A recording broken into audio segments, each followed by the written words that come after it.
नमस्कार साथियों, स्वागत है आपका हमारे यूट्यूब चैनल में। साथियों, आज हम पढ़ने वाले हैं उत्तराखंड में कृषि एवं पशुपालन। तो कृषि एवं पशुपालन से संबंधित जो भी महत्वपूर्ण टॉपिक है उनको हम यहाँ पर कवर करने वाले हैं, जो कि आपकी आगामी परीक्षा के लिए यहाँ पर महत्वपूर्ण होने वाले हैं। तो यदि आप हमारे चैनल पर नए हो तो चैनल को सब्सक्राइब जरूर कीजिएगा। साथ ही साथ यदि आपने अभी तक हमारे टेलीग्राम चैनल को यहाँ पर ज्वाइन नहीं किया है तो आप हमारे टेलीग्राम चैनल को यहाँ पर ज्वाइन कर सकते हो। टेलीग्राम चैनल की लिंक नीचे डिस्क्रिप्शन में यहाँ पर दी हुई है, वहाँ से आप हमारे टेलीग्राम चैनल को यहाँ पर ज्वाइन कर सकते हो। तो चलिए साथियों, शुरू करते हैं आज का सेशन। तो उत्तराखंड में कृषि एवं पशुपालन, ठीक है, इससे संबंधित जो भी टॉपिक है दोस्तों, इनको हम यहाँ पर कवर करने वाले, ठीक है। तो भारतीय कृषि अनुसंधान परिषद ने भारत में संपूर्ण मृदा को 8 भागों में यहाँ पर बांटा है, ठीक है दोस्तों। तो भारतीय कृषि अनुसंधान परिषद जो है दोस्तों, इसने क्या है, पूरे भारत की मिट्टी को क्या है 8 भागों में यहाँ पर क्या है विभाजित किया है। तो ये भी हमने यहाँ पर ध्यान में रखना है, ठीक है। भारतीय कृषि अनुसंधान परिषद यानी ICAR की स्थापना 16 जुलाई 1929 को हुई थी, ठीक है दोस्तों। तो जो हमारा भारतीय कृषि अनुसंधान परिषद है दोस्तों, इसकी स्थापना क्या है 16 जुलाई 1929 को की गई थी। आगे बढ़ते हैं। भारतीय कृषि अनुसंधान परिषद का मुख्यालय नई दिल्ली में स्थित है। तो यहाँ से भी कई बार एग्जाम में क्वेश्चन पूछा जाता है कि भारतीय कृषि अनुसंधान परिषद का मुख्यालय कहाँ पर स्थित है। तो हमें याद रखना है कि जो भारतीय कृषि अनुसंधान परिषद है उसका मुख्यालय नई दिल्ली में स्थित है। आगे बढ़ते हैं। पर्वतीय भागों में मृदा का pH मान 5.5 से 6.5 के बीच होता है, ठीक है। तो दोस्तों, जो पर्वतीय क्षेत्रों की जो मृदा होती है, मिट्टी होती है, ठीक है, उसके pH मान की अगर हम बात करेंगे तो उस मिट्टी का जो pH मान होता है वो कितना होता है 5.5 से 6.5 के बीच पर्वतीय क्षेत्रों की मृदा का pH मान यहाँ पर होता है। अगला है, भारत में सर्वाधिक जलोढ़ या दोमट मिट्टी पाई जाती है, ठीक है। तो भारत में सबसे अधिक मात्रा में क्या है जलोढ़ मिट्टी यहाँ पर पाई जाती है, ठीक है। तो ये भी हमने यहाँ पर ध्यान में रखना है। उत्तराखंड में जलोढ़ मिट्टी मैदानी क्षेत्रों में पाई जाती है, ठीक दोस्तों, जिनमें बांगर पुरानी जलोढ़ व खादर नए जलोढ़ को कहा जाता है, ठीक दोस्तों। तो बांगर दोस्तों क्या है पुरानी जलोढ़ मिट्टी को यहाँ पर कहा जाता है, और खादर दोस्तों क्या है जो नई जलोढ़ मिट्टी होती है दोस्तों, उसको यहाँ पर कहा जाता है। अगला है, दोमट मिट्टी सर्वाधिक उपजाऊ मिट्टी होती है, ठीक है। जो हमारी दोमट मिट्टी होती है दोस्तों, ठीक है, ये सबसे अधिक उपजाऊ मिट्टी होती है। यानी दोमट मिट्टी में क्या है फसलों का उत्पादन अच्छी मात्रा में किया जाता है। आगे बढ़ते हैं। उत्तराखंड में पाई जाने वाली मिट्टियों को पर्वतीय मृदा के अंतर्गत रखा गया है, ठीक है। तो उत्तराखंड दोस्तों ये क्या है, एक पर्वतीय क्षेत्र है, ठीक है। इसीलिए दोस्तों यहाँ की मिट्टी को क्या है पर्वतीय मृदा के अंतर्गत यहाँ पर रखा गया है। अगला है, भारत में दूसरी सर्वाधिक मिट्टी लाल मिट्टी पाई जाती है, ठीक है। सबसे अधिक मात्रा में अगर जो मिट्टी पाई जाती है वो कौन सी पाई जाती है दोस्तों, जलोढ़ मृदा, ठीक है। उसके बाद कौन सी पाई जाती है दूसरे नंबर पे लाल मिट्टी, ठीक है।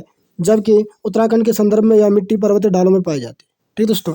और अगर हम उत्तराखंड की अगर बात करें दोस्तों, तो उत्तराखंड में जो ये लाल मिट्टी जो पाई जाती है दोस्तों, ये पर्वतीय क्षेत्रों में पाई जाती है, ठीक है।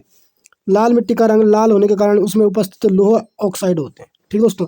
लाल मिट्टी का जो लाल रंग होता है दोस्तों, वो क्या है लौह ऑक्साइड के कारण होता है, ठीक दोस्तों। जो लाल मिट्टी होती है उसमें क्या है लौह ऑक्साइड की मात्रा वहाँ पर उसमें पाई जाती है, जिसके कारण उसका रंग कैसा होता है लाल होता है। आगे बढ़ते हैं। भारत में तीसरी सर्वाधिक मात्रा में काली मिट्टी पाई जाती है, ठीक है दोस्तों, जिसे रेगुर मृदा भी कहा जाता है, ठीक है। जो काली मृदा है दोस्तों मिट्टी है उसको क्या है रेगुर मृदा भी यहाँ पर कहा जाता है। काली मिट्टी को काली कपास की मिट्टी कहा जाता है, ठीक है दोस्तों। तो काली मिट्टी को काली कपास की मिट्टी इसलिए कहा जाता है दोस्तों, क्योंकि इसमें क्या है काली मिट्टी में कपास का उत्पादन बहुत ही अच्छी मात्रा में यहाँ पर होता है। अगला दोस्तों, राज्य के तराई क्षेत्रों में दलदली मृदा पाई जाती है, ठीक है, जो गन्ने व धान के लिए उपयुक्त होते हैं, ठीक है। तो दलदली जो मृदा होती है दोस्तों, ठीक है, ये धान और गन्ने के उत्पादन के लिए बेहद अच्छी होती है, ठीक है। अगला है, राज्य की शिवालिक पहाड़ियों में टर्शियरी प्रकार की मिट्टी पाई जाती है, ठीक है। और भीमताल क्षेत्र में क्वाटा ज्वालामुखी निर्मित मिट्टी यहाँ पर पाई जाती है। अगला है, राज्य में कृषि एवं फसलें, ठीक है दोस्तों। तो उत्तराखंड में लगभग 69% जनसंख्या ग्रामीण है, ठीक है दोस्तों। तो 69% दोस्तों क्या है जनसंख्या जो है उत्तराखंड की ये ग्रामीण है, ठीक है। राज्य में नई कृषि नीति 2011 में जारी हुई थी, ठीक है। तो उत्तराखंड राज्य में दोस्तों जो नई कृषि नीति दोस्तों ये यहाँ पर क्या है 2011 में यहाँ पर जारी की गई थी। अगला है, राज्य की लगभग 70% जनसंख्या कृषि क्षेत्र से जुड़ी है, ठीक है दोस्तों। यानी दोस्तों राज्य की क्या दोस्तों 70% जो आबादी है दोस्तों, ठीक है, वो कृषि से यहाँ पर जुड़ी हुई है, ठीक है। पर्वतीय भागों में कृषि को सिंचाई सुविधा अनुसार विभाजित किया गया है। ठीक है दोस्तों, तो जो पर्वतीय भागों में जो कृषि की जाती है दोस्तों, ठीक है, तो उसको क्या है, सिंचाई के अनुसार यहाँ पर बांट दिया गया है। ठीक है दोस्तों, पर्वतीय भागों में 3 प्रकार की कृषि पाई जाती है, तलाऊ, ठीक है, उपराव और इजरन। तो ये 3 प्रकार की कृषि क्या दोस्तों पर्वतीय भागों में यहाँ पर पाई जाती है। ब्रिटिश काल के विकेट बंदोबस्त में पर्वतीय भूमि को 5 भागों में बांटा गया था। ठीक है दोस्तों, तो ब्रिटिश काल का दोस्तों जो विकेट बंदोबस्त भूमि थी दोस्तों, ठीक है, उसमें क्या है, पर्वतीय भूमि को क्या है यहाँ पर 5 भागों में यहाँ पर बांटा गया था, तलाऊ, उपराव और उपराव अव्वल, उपराव दोराम, इजरान व कंटील। तो इन 5 भागों में क्या है, विकेट बंदोबस्त में क्या है, पर्वतीय भूमि को यहाँ पर बांटा गया था। लेकिन दोस्तों अगर हम वर्तमान की बात करें तो वर्तमान में क्या दोस्तों, ठीक है, पर्वतीय कृषि भूमि को यहाँ पर 3 भागों में बांटा गया है, तलाऊ, उपराव और इजरान। ठीक है, तो ये हमें यहाँ पर याद रखना है। अगला दोस्तों, वह भूमि जहाँ सिंचाई की सर्वोत्तम व्यवस्था पाई जाती है उसे तलाऊ भूमि कहा जाता है। ठीक है दोस्तों, यानी दोस्तों उस जगह पर जहाँ पे क्या है, सिंचाई के सारे साधन उपलब्ध हैं। ठीक है, तो उस भूमि को यहाँ पर क्या है, तलाऊ भूमि कहा जाता है। ठीक है, अगला है उपराम भूमि। ठीक है, तो उपराम भूमि पर्वतीय क्षेत्रों के ऊपरी भागों में पाई जाती है। ठीक है, जहाँ सिंचाई सुविधा की कमी पाई जाती है।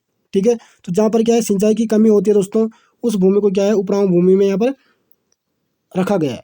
अगला, जंगलों के बीच पाए जाने वाली अपरिपक्व भूमि को इजरान कहा जाता है। ठीक है दोस्तों, अगला है, पर्वतीय भागों में गाँव के नज़दीक पाई जाने वाली भूमि को गराया भूमि कहा जाता है। ठीक है, तो गाँव के नज़दीक जो भूमि होती है दोस्तों, कृषि योग्य जो भूमि होती है, उसको क्या है, गरिया भूमि यहाँ पर कहा जाता है। ठीक है, आगे बढ़ते हैं। जंगलों के नज़दीक जो भूमि लगी होती है उसे बुनिया या वन्य भूमि कहा जाता है। ठीक है, अगला है, समोच्च खेती को कंटूर फार्मिंग कहा जाता है। ऐसी खेती कम नमी वाली भूमि पर की जाती है। ठीक है, जो कंटूर फार्मिंग होती है दोस्तों, वो ऐसी जगह पर की जाती है जहाँ पे क्या है, बहुत ही कम मात्रा में नमी हो। ठीक है, अगला, अधिक ढालू भूमि पर की जाने वाली खेती को सीढ़ीदार खेती कहते हैं। ठीक है दोस्तों, यानी दोस्तों जो ढलान भूमि होती है, ठीक है, एकदम स्लेब की तरह ऐसी होती है, ढली हुई, ठीक है, ऊपर से नीचे की ओर। ठीक है, तो उसको क्या दोस्तों हम सीढ़ीदार खेती यहाँ पर कहते हैं। अगला है, पर्वतीय क्षेत्रों में 15% तक की भूमि को ढालू बनाया जा सकता है। ठीक है, अगला दोस्तों, झूमिंग खेती। ठीक है, तो झूमिंग खेती को स्थानीय कृषि कहा जाता है। इसके तहत किसी स्थानों पर वनों को साफ कर कृषि योग्य भूमि बनाई जाती है और तब तक कृषि की जाती है जब तक उसमें उर्वरता रहती है। ठीक दोस्तों, तो झूमिंग जो खेती होती है दोस्तों, ठीक है, ये क्या है, वनों को साफ करके दोस्तों उस भूमि को क्या है, कृषि योग्य भूमि बनाए जाते हैं और तब तक दोस्तों उस भूमि पर दोस्तों कृषि की जाती है जब तक कि उसकी उर्वरकता शक्ति यहाँ पर खत्म नहीं हो जाती। और जैसे उस क्या है, उस भूमि की उर्वरता शक्ति खत्म हो जाती है, वैसे ही उस भूमि को ऐसे ही छोड़ देते हैं, यानी उसके बाद वहाँ पर कृषि नहीं की जाती है। ठीक है, झूमिंग कृषि भारत के पूर्वोत्तर क्षेत्रों में प्रचलित है। उत्तराखंड की कुछ जनजातियाँ इस प्रकार की कृषि करती है। ठीक दोस्तों, तो उत्तराखंड की 2 जनजातियाँ दोस्तों, इनमें से कुछ जनजातियाँ क्या दोस्तों झूमिंग कृषि करती है। अगला है, राज्य की प्रमुख फसलें। ठीक है, तो राज्य में कुल क्षेत्रफल का लगभग 12.5% भाग पर कृषि होती है। ठीक दोस्तों, तो राज्य के कुल क्षेत्रफल में से दोस्तों मात्र क्या है, 12.5% भाग पर यहाँ पर क्या है, कृषि की जाती है उत्तराखंड में। ठीक है, गढ़वाल मंडल की अपेक्षा कुमाऊं मंडल की कृषि भूमि अधिक है। ठीक दोस्तों, तो गढ़वाल मंडल की को देखा जाए दोस्तों, तो उससे बड़ा मात्रा में क्या है, कुमाऊं मंडल में यहाँ पर क्या है, कृषि भूमि ज़्यादा है कुमाऊं के पास। ठीक है, अगला है, गेहूँ राज्य की मुख्य फसल है जो लगभग 33% भाग पर बोया जाता है। ठीक है, तो दोस्तों गेहूँ भी क्या है, उत्तराखंड राज्य की क्या है, एक मुख्य फसल है। ठीक है, और क्या है, कुल कृषि भूमि में से दोस्तों क्या है, 33% भाग पर ही क्या यहाँ पर गेहूँ बोया जाता है। अगला दोस्तों, राज्य में सर्वाधिक गेहूँ उत्पादक जिला देहरादून है और दूसरा उधम सिंह नगर है। ठीक है, तो उत्तराखंड में राज्य में क्या है, सर्वाधिक गेहूँ का उत्पादन करने वाला जो जिला है दोस्तों, वो कौन सा है, देहरादून। ठीक है, और उसके बाद दूसरा कौन सा है, उधम सिंह नगर। आगे बढ़ते हैं, राज्य की दूसरी प्रमुख फसल चावल है। ठीक है, जो लगभग 21.6% भाग में बोई जाती है। तो उत्तराखंड राज्य में क्या दोस्तों, ठीक है, 21.6% भाग पर यहाँ पर क्या है, चावल की फसल यहाँ पर बोई जाती है। ठीक है, सर्वाधिक चावल उत्पादक जिले क्रमशः देहरादून और उधम सिंह नगर तथा हरिद्वार है। ठीक है, तो उत्तराखंड राज्य में सर्वाधिक चावल का उत्पादन कौन सा जनपद करता है, हमारा देहरादून। ठीक है, देहरादून के बाद उधम सिंह नगर करता है और उसके बाद कौन सा करता है, हरिद्वार। ठीक है। अगला है राज्य में तीसरी मुख्य फसल गन्ना है, ठीक है, जो एक नकदी फसल है, ठीक है। सर्वाधिक गन्ना उत्पादक जिले उधम सिंह नगर व दूसरा हरिद्वार है, ठीक है दोस्तों। तो उत्तराखंड राज्य में सर्वाधिक गन्ने का उत्पादन कहाँ पर किया जाता है, तो हमें याद रखना है उधम सिंह नगर, ठीक है, और उसके बाद हरिद्वार में, ठीक है। और गेहूं और चावल का सर्वाधिक उत्पादन कहाँ पर किया जाता है, देहरादून में, ठीक है। तो ये भी हमने यहाँ पर याद रखना है। अगला दोस्तों, राज्य की प्रमुख फसल क्रमशः गेहूं, चावल, गन्ना व मंडुआ है, ठीक है। तो ये चार क्या है, मुख्य फसलें हैं उत्तराखंड राज्य की। आगे बढ़ते हैं, राज्य में सर्वाधिक उत्पादक दलहनों में उड़द का होता है, ठीक है दोस्तों। इसके बाद क्रमशः गहत व राजमा का उत्पादन भी यहाँ पर किया जाता है। अगला दोस्तों, राज्य में उत्पादित मंडुआ को स्थानीय भाषा में कोदा कहा जाता है, ठीक है। तो जो मंडुआ है दोस्तों, उसको क्या है, स्थानीय भाषा में क्या है, कोदा कहा जाता है। आगे बढ़ते हैं, जिसकी मांग जापान में बहुत अधिक है। मंडुआ उत्पादन में उत्तराखंड का देश में तीसरा स्थान है, ठीक है दोस्तों। धान व मक्का राज्य की खरीफ ऋतु की यहाँ पर फसल है, ठीक है। आगे बढ़ते हैं, राज्य में मोटे अनाजों में ज्वार व बाजरा भी उगाया जाता है, ठीक है। राज्य में लघु मोटे अनाजों में मंडुआ, झंगोरा, कोदा आदि है। राज्य में 11 तिलहनी फसलें पैदा होती हैं, जिनमें 9 किसानों द्वारा मौसमी फसलों के रूप में यहाँ पर बोई जाती है। अगला दोस्तों, सूरजमुखी, भंगजीरा व तिल फसलें खरीफ की फसलें हैं। आगे बढ़ते हैं, राज्य की अन्य फसलें, ठीक है। तो राज्य में सबसे पहले सेब के बाग हरसिल क्षेत्र में लगाए गए थे, ठीक है। तो उत्तराखंड राज्य में दोस्तों सबसे पहले क्या है, सेब के बाग कहाँ पर लगाए गए थे, तो हमें याद रखना है हरसिल में, ठीक है।